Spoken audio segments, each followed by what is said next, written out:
ini akan jauh lebih pendek dan lebih sederhana dari tujuan saya. Maka saya berharap majelis hakim dan tim bapak sekalian dapat memberikan saya ruang untuk berekspresi sesuai peran saya pada kesempatan yang hampir ini. Kalau judul pledoi saya adalah di persimpangan, maka judul duplik saya adalah tetap manusia. Di sebuah persimpangan, apakah kita akan belok kiri, belok kanan, tetap lurus, atau putar balik 180 derajat? Itu pilihan pribadi dan diskusi kita masing-masing dalam ruang lingkup kita masing-masing. Namun apapun pilihan kita, ke arah manapun kita pada persimpangan, kita tetap bisa menjadi manusia, tidak harus menjadi mesin.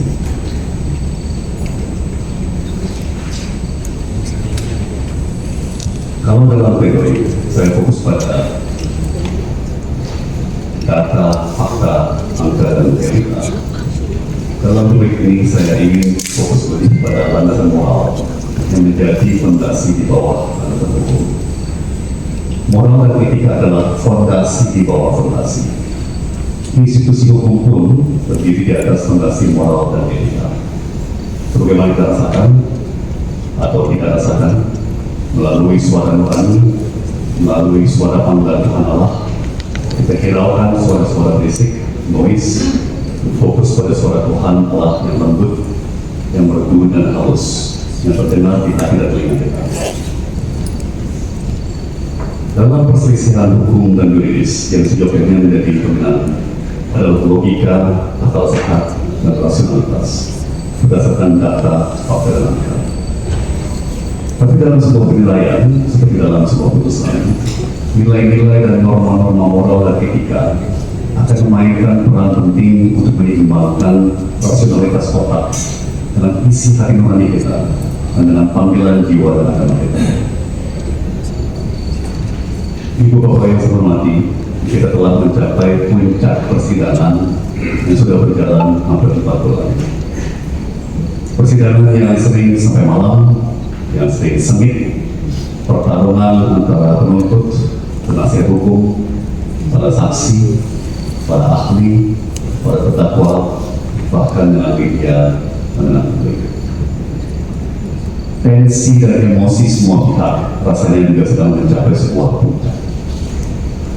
Pasti banyak pihak dalam perkara ini juga berwarna lelah pada titik ini. Sama halnya seperti dalam sebuah proses seperti pemilu, di mana setelah sebuah pertarungan kampanye yang sengit, kita mengadakan yang namanya masa tenang. Saya juga mau mengajak semua pihak untuk sekarang menjaga objektivitas dan kejernihan pikiran, sehingga kita bisa fokus pada fakta, realita, dan logika. Mari kita lakukan bersama-sama demi melayani tujuan yang lebih besar, yaitu menegakkan keadilan, bukan hanya untuk hari ini, tapi untuk besok dan untuk kemudian hari ini. Perkara ini adalah pertama kalinya dalam hidup saya menyaksikan langsung, bahkan langsung dari kursi seorang terdakwa, pertarungan dalam persidangan antara penuntut, penasihat hukum, para saksi, para ahli, terdakwa, dan pihak lain menjadi bagian dari perkara.